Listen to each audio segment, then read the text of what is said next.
Tumaas ang net satisfaction rating ng Administrasyong Aquino nitong third quarter batay sa resulta ng survey ng SWS o ng social weather stations. Umakyat sa positive 37 o good ang net satisfaction rating ng administrasyon.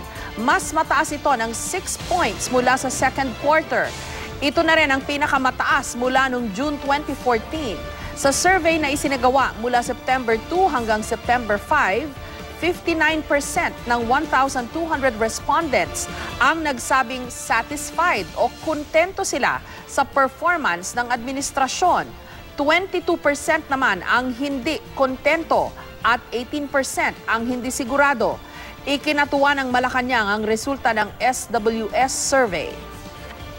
Pinapasalamatan natin ang ating mga boss sa pagpapahayag ng kanilang patuloy na kumpiyansa at pagtitiwala kay Pangulong Aquino at sa gabinete